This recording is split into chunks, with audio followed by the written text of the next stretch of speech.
টিকে আছাম সকলোকে স্বাগতম জনাইছো। এতিয়াৰ পৰা আপোনালোকে নিজৰ কাষৰ স্কুলখনতে চাকৰি কৰি থাকিব পাৰিব, কিন্তু সেইটো হ'ব নন ট্ৰান্সফাৰেবল পোষ্ট। কোনো ধৰণৰ ট্ৰান্সফাৰ নহয়, বিদ্যালয়খনৰ নামতে সেইটো পোষ্ট ক্ৰিয়েট কৰা হ'ব। আগন্তুক দিনবোৰত এনেকুৱা এটা ৰুল ওলাব, ছাৰ্ভিচ ৰুল। হিমন্ত বিশ্ব শৰ্মা ছাৰে কি ক'লে সেইটো আপোনালোকে শুনি লওক। কেডাৰ হয়, ইয়াৰ পৰা ট্ৰান্সফাৰ পোষ্টিং কেতিয়াও কৰিব পৰা নাযাব।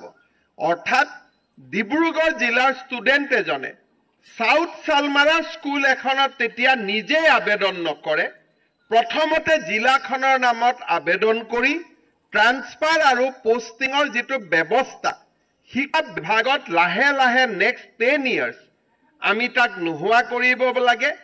জিলাৰ পৰিৱৰ্তে স্কুলক আমি কেডাৰ বনাব লাগে, আৰু লাহে লাহে স্কুলক যেতিয়া আমি কেডাৰ বনাম, even in high school, higher secondary school, নিযুক্তিৰ প্ৰক্ৰিয়াটো টান হ'ব, কম্পিউটাৰত বহুত বেছি কাম কৰিব লাগিব।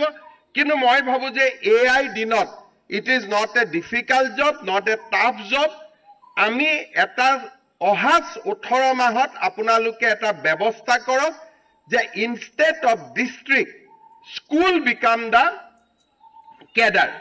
সাৰ্ভিস ৰুলতে আমি আনিব লাগে যে এবাৰ এখন স্কুলত এপইণ্টমেণ্ট হ'লে তেওঁ জীৱনৰ কাৰণে তাতে থাকিব লাগিব, he will not be transferred at all.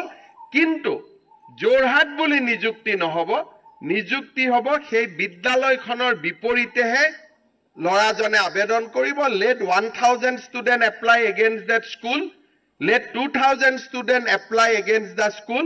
আটাইতকৈ ভাল মেৰিটজনক আমি তাতে দিম যে এইটো এটা ছেপাৰেট কেডাৰ হয়, ইয়াৰ পৰা ট্ৰান্সফাৰ পোষ্টিং কেতিয়াও কৰিব পৰা নাযাব। অৰ্থাৎ ডিব্ৰুগড় জিলাৰ ষ্টুডেণ্ট এজনে সাউথ সালমাৰা স্কুল এখনত তেতিয়া নিজে আবেদন নকৰে, প্ৰথমতে জিলাখনৰ নামত আবেদন কৰি ট্ৰান্সফাৰ আৰু পোষ্টিঙৰ যিটো ব্যৱস্থা শিক্ষা বিভাগত লাহে লাহে নেক্সট 10 years আমি তাক নোহোৱা কৰিব লাগে।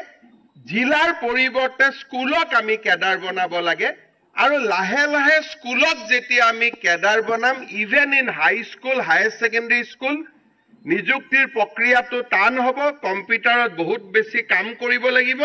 কিন্তু মই ভাবো যে AI দিনত it is not a difficult job, not a